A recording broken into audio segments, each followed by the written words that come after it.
होता भीमराव म्हणून माय, होता भीमराव म्हणून माय, होता भीमराव, होता भीमराव, होता भीमराव म्हणून माय. काय झालं? या देशाच्या सत्तेत कोण असावं कोण नसावं हे ठरवण्याचा अधिकार तुम्हाला आम्हाला बाबासाहेबांनी दिला. होता भीमराव म्हणून माय, होता भीमराव म्हणून माय. तुझ्या बोटाला लागली शाय, होता भीमराव म्हणून माय.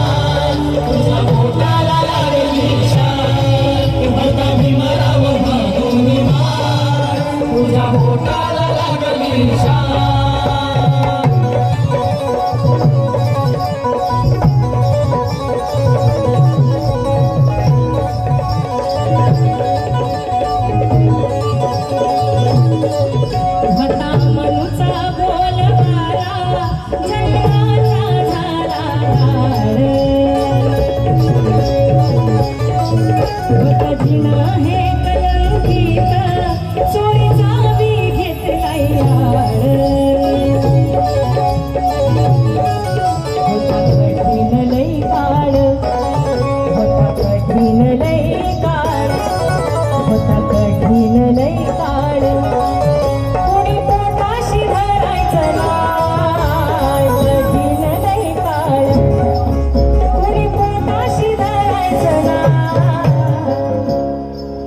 होता भीमराव म्हणून माय, होता भीमराव म्हणून माय.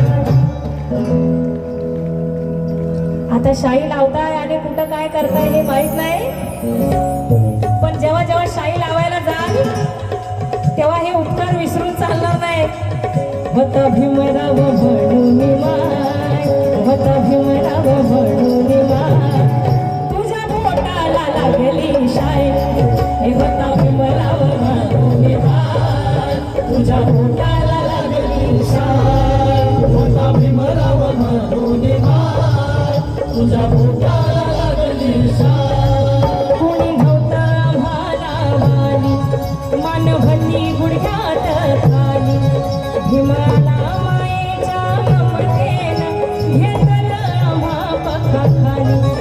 दिली फेकून भिकाची जोडी, दिली फेकून भिकाची जोडी. त्यानं साहेब केलं ना माय, फेकून भिकाची जोडी. त्यानं साहेब केलं ना माय. होता भीमराव म्हणून माय, होता भीमराव म्हणून माय. हे तुझ्या बोटाला लागली शाये, होता भीमराव म्हणून माय. तुझ्या बोटाला लागली शाय, होता भीमराव म्हणून माय. तुझ्या बोटाला लागली शाय. तुझं वाघिणीचं ध्यान संघर्षाचा नारा,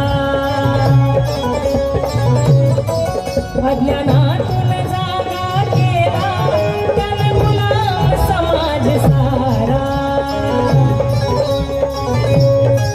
लिवा घराच्या भिंतीवर, लिवा घराच्या भिंतीवर. काय लिवा? थांबा वादक थांबा. काय लिवायला सांगितले?